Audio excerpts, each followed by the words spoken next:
stunting harus mendapatkan perhatian serius.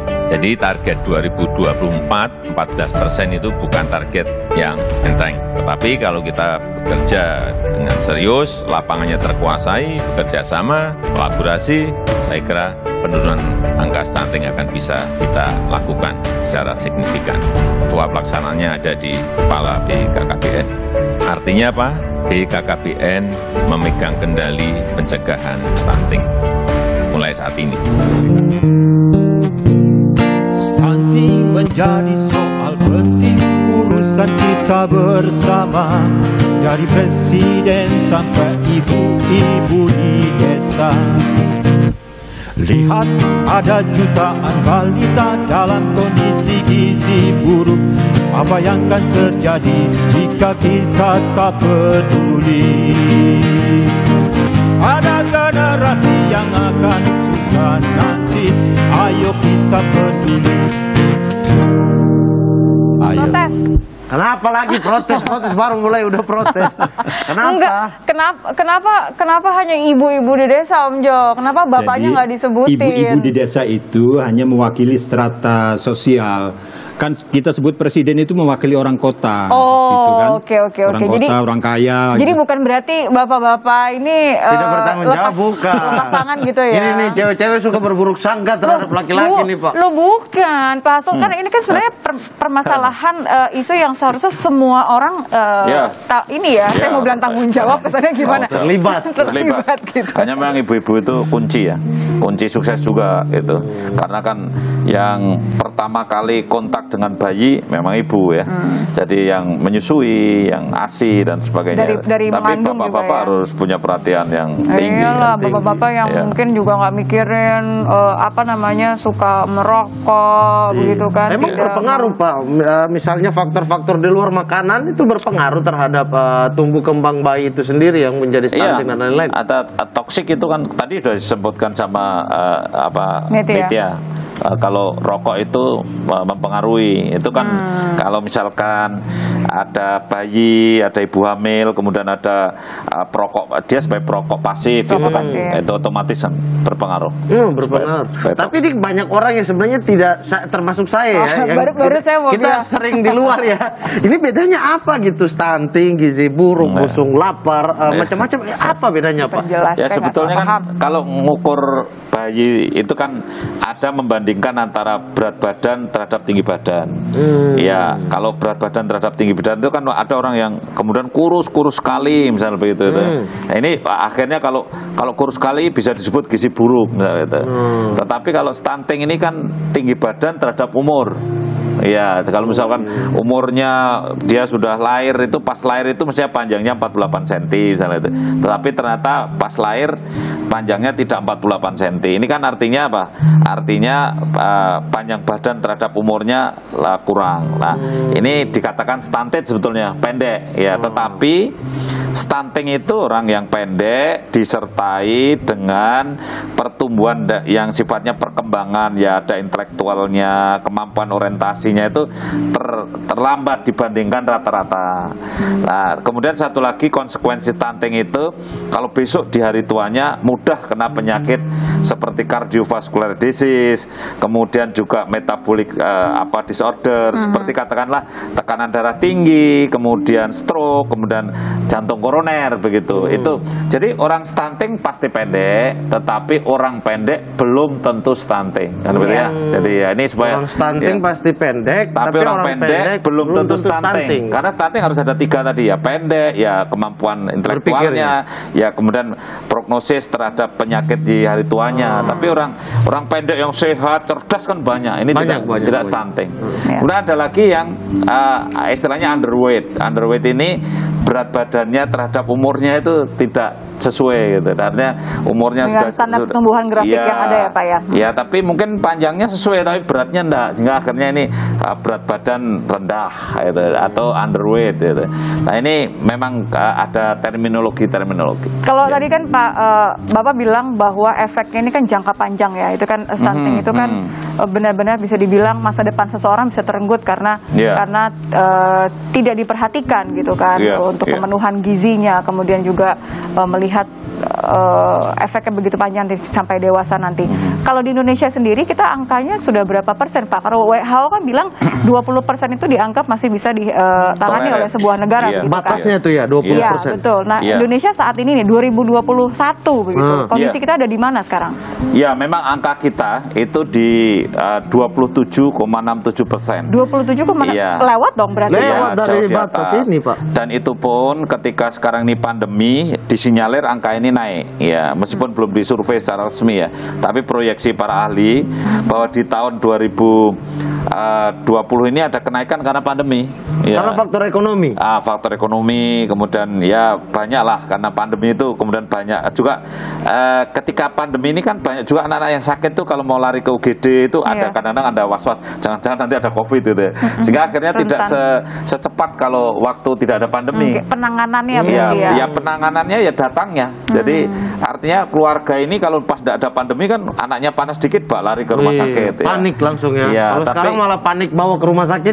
Iya betul sekali Pak Mas Mamat, betul. Jadi orang tua ini kalau mau bawa lari ke UGD itu jangan-jangan panik sampai di sana wah ini masih untuk penanganan COVID dia jadi deg-degan ya. Ini membuat juga tentu ada keterlambatan keterlambatan dalam penanganan sehingga angka kesakitan kalau meningkat otomatis angka stunting meningkat ya. Karena stunting kan sumbernya dua, satu asupan nutrisi yang suboptimal yang kurang optimal, kemudian satu lagi bisa karena sakit berulang-ulang ya. Karena sakit berulang-ulang. Iya. Sakit berulang-ulang. Ya, jadi ini harus menjadi perhatian juga. Misalkan diare lagi, batuk pilek lagi. Ini contohnya lingkungan yang kumuh, yang tidak ada air bersih itu kan bisa diare berulang-ulang.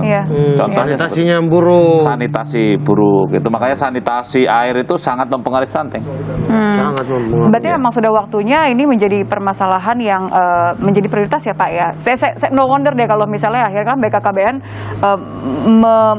menjadi pihak yang tepat untuk kita fokus deh urusan stunting ini, karena kayaknya kalau cuma di awang-awang aja ini nggak akan selesai ya Pak ya, angkanya akan terus bertambah, nanti lama-lama bisa mencapai 30% kan, sangat mengkhawatirkan gitu. Jadi para ahli itu memprediksi bahkan di masa pandemi itu bisa mencapai 32,5%. Ya. Prediksinya? Berarti perkiraan itu ada di akhir 2021 nanti kita lihat hasilnya kenaikan atau penurunan ya Pak? Iya sebetulnya sekarang ini sudah bisa dilihat, hanya belum ada survei khusus setelah pandemi ini kan, selama pandemi. Tapi akhir-akhir ini sudah bisa dilihat karena pandemi sudah 1 tahun.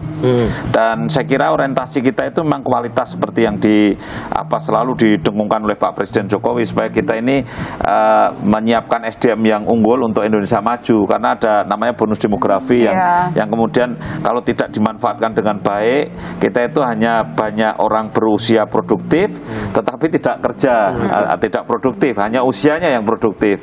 Nah, ini yang namanya window opportunity atau celah bonus demografi ini kan untuk menuju harus Indonesia emas. Dari sekarang. Betul. Makanya dari visi tersebut, dari visi presiden tersebut, presiden menugaskan langsung BKKBN betul. Jadi Bapak memang untuk memimpin penurunan ini stunting ini ya. Betul, meskipun ini tugas yang sangat besar berat dan menantang gitu ya. Karena dari Pak Presiden meminta supaya dari 27, kalau sekarang 27 malah sekarang agak naik ini, kemudian turun menjadi 14%. Gitu. Tapi 14% itu kan sampai jangka waktu berapa? 2024. Ya, waktunya tinggal 3,5 tahun. Okay. Sampai 2024 melihat tantangannya begitu besar, apalagi pandemi juga belum bisa dikatakan usai. Bisakah itu dicapai Pak? Maksudnya saya melihat turunan angka 27 sampai 14 itu kan jauh ya. Kita kan bicara persen, ada jutaan orang gitu. Ada syarat ya untuk mencapai itu kalau menurut saya. Jadi kan ini kan bisa dihitung sebetulnya. Jadi orang yang hamil setahun itu 5 juta. Kalau pandemi makin banyak kayaknya Pak. Yang hamil enggak begitu meningkat karena BKKBN juga memberikan layanan 1 juta aseptor pada waktu itu memberikan efek yang sangat positif untuk menekan laju kehamilan ini. Jadi setahun 5 juta hamil. Dari 5 juta yang hamil ini 1,2 jutanya stunting. Ya. Lah oleh karenanya syaratnya untuk kita bisa menurunkan ini harus turun separuh nih. Yang 1,2 juta ini kalau bisa hanya 600 saja lah. Itu hanya 600 atau 650 50 lah paling banyak. Nah ini tentu caranya adalah semua ibu hamil dikawal gitu. Jadi ibu hamil itu harus dikawal dengan sebaik-baiknya oleh bidan, oleh juga kader, oleh PKK itu, kemudian dilaporkan secara rutin sejak hamil masih 1 bulan sampai kemudian nanti 9 bulan gitu. Dan kita tahu yang nikah di Indonesia itu 1 tahun 2 juta. Itu yang tercatat loh, ada yang tidak tercatat juga kan. Nah kemudian dari 2 juta itu yang hamil 1,6 juta, karena 80% nikah di Indonesia ini tahun pertama hamil 80%. Nah ini sudah 1,6 juta sendiri. Jadi maka BKKBN ingin mengawal orang yang nikah yang menghasilkan kehamilan 1,6 juta, kemudian ingin mengawal semua ibu hamil yang jumlahnya ada 5 juta. Cara mengawalnya gimana tuh Pak? Pendampingan. Jadi misalkan gini ya, dia mau nikah gitu. Kami ingin mewajibkan 3 bulan sebelum nikah harus diperiksa dulu, periksa HB, misalnya istrinya diperiksa HB, nanti dia kurang darah nggak, kurang anemia tidak, kemudian undernutrition tidak, gitu. Artinya menyiapkan perempuan jika memang setelah menikah dia akan program kehamilan, jadi siap untuk kehamilan. Ya, betul. Okay. Jadi artinya dipersiapkan dari awal matang-matang ya. Minimal 3 bulan loh. Karena gini, kalau misalnya kan sekarang 43% ibu hamil anemi, ya. Ini kan anemi membuat stunting, ya. Saya pernah baca. Tapi kalau kita mengatasi anemi itu sukses, ya stunting bisa ditekan. Nah, caranya apa? 3 bulan atau 90 hari minum tablet tambah darah, 90 hari. Iya. Nah, ini kalau mau nikah misalkan 3 bulan lagi, lebih baik sekarang periksa. Mama langsung nyimak nih Supaya udah ini. Iya, karena kalau sekarang periksa, kemudian sekarang ketahuan anemia, sekarang minum tablet tambah darah biar sebelum kehamilan, biar pas bulan madu nanti pas dia siap hamil gitu. Tapi nanti bulan madu nggak anemia berarti nggak begadang dong Pak. Iya, kenapa tidak? Kan sekarang maksud saya begini loh, kalau memang anemia ya tetap bulan madu, tapi kan bisa pakai kondom, pakai pil dulu kan bisa. Keputusan untuk memiliki anak adalah keputusan personal, tapi paling tidak ini berkaitan dengan kesehatan ibu dan anaknya. Iya, dan untuk anaknya, untuk mencegah stunting tadi. Nah, kritik saya kan gini, ini Mas Mamat ini anak muda ya, saya perlu kita kritik juga. Jadi kan gini apa? Orang tuh sering pre-wedding, habisnya 50 juta, 40 juta, 30 juta. Mahalnya setengah mati, tapi prekonsepsi tidak pernah disiapkan. Nah, prekonsepsi itu ketemunya sperma dengan telur, dan itu kan murah sekali, cuman periksa HB gratis kalau di puskesmas. Minum tablet tambah darah paling-paling 5.000 udah dapat banyak. Saya melakukan itu loh Pak. Saya melakukan itu sebelum menikah, 3 bulan sebelumnya saya cek semua bagus itu. Kesehatan masing-masing. Makanya harus BKKBN bikin program Pak, hapus prewedding. Saya juga setuju tuh Pak. Saya setuju. Jangan gitu. Saya setuju. Saya makin semangat nih kalau prewedding hilang biar duit aman kan. Tapi makanya kita minum dulu aja. Asupan dulu ya Pak. Separuh dari stunting yang terjadi pada 2 tahun pertama itu terjadinya pada di dalam kandungan. Betul sekali. Jadi kalau kita tidak melakukan sesuatu dengan ibu hamil dan penyiapan ibu hamil itu dari prakonsepsi akan sulit menurunkan stunting.